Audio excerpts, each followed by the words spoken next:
Assalamualaikum warahmatullahi wabarakatuh. Nama saya Syed Hasan dari Prodi Perdagangan Internasional. NIM saya 2331019. Di video ini, saya akan membahas tentang laporan keuangan dan keberlanjutan PT Samudra Indonesia Terbuka di tahun 2024. Presentasi ini dibuat dalam rangka ujian akhir semester mata kuliah Operation Management. Saya akan menyampaikan ringkasan menyeluruh tentang kinerja keuangan, pencapaian operasional, inisiatif keberlanjutan, serta tantangan dan proyeksi perusahaan di masa depan. PT Samudra Indonesia Terbuka adalah salah satu perusahaan pelayaran dan logistik terbesar dan tertua di Indonesia. Didirikan pada tahun 1953, perusahaan ini telah bertransformasi dari penyedia jasa pengangkutan laut menjadi perusahaan logistik terintegrasi dengan layanan end-to-end.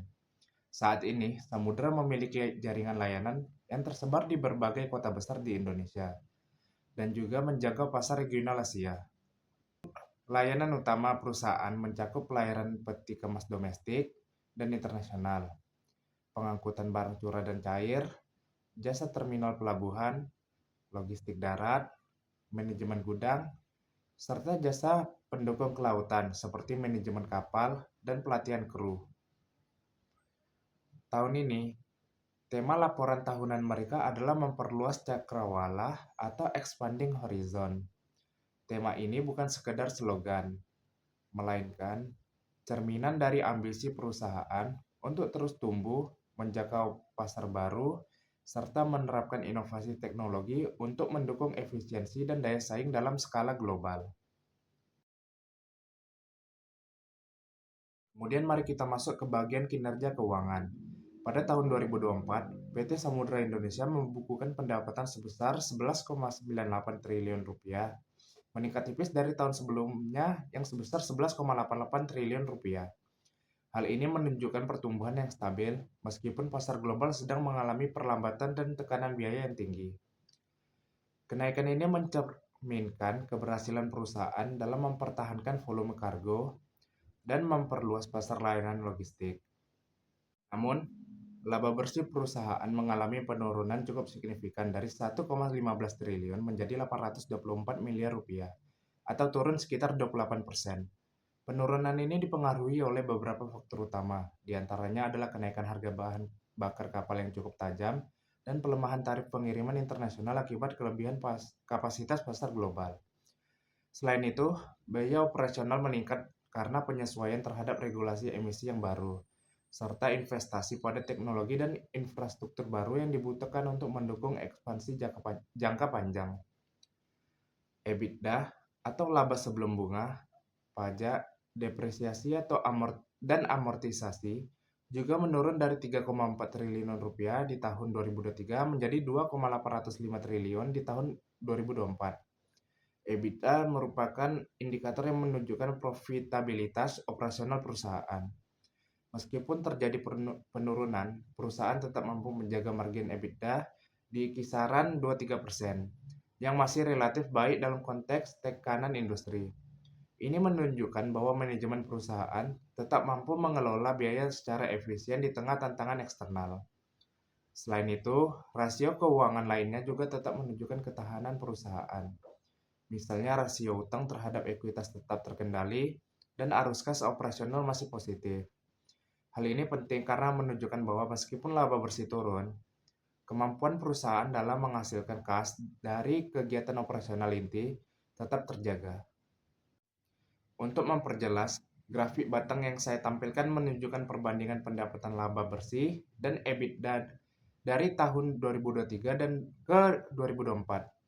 Visual ini membantu kita memahami tren penurunan profitabilitas meski pendapatan tetap tumbuh.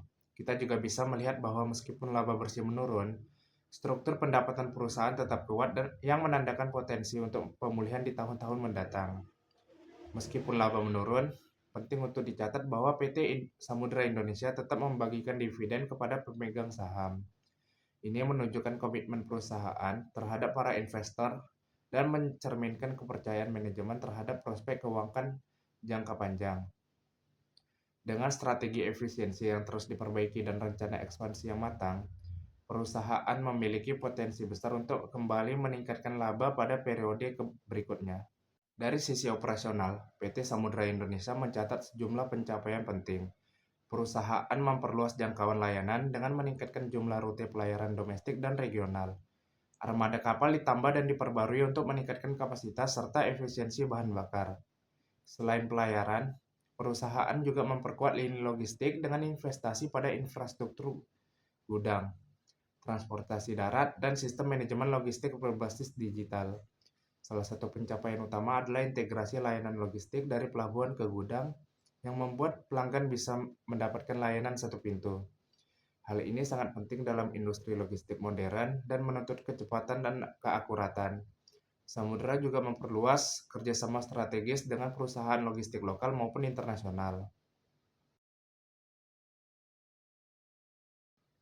Perusahaan menjalankan strategi jangka panjang berbasis tiga pilar utama. Yang pertama, efisiensi operasional, transformasi digital, dan keberlanjutan. Melalui investasi pada sistem ERP dan teknologi pelacakan kargo, Samudra mampu meningkatkan transparansi operasional dan memberikan pengalaman yang lebih baik kepada pelanggan. Strategi ini dirancang untuk memastikan perusahaan tetap relevan dan kompetitif di era logistik digital.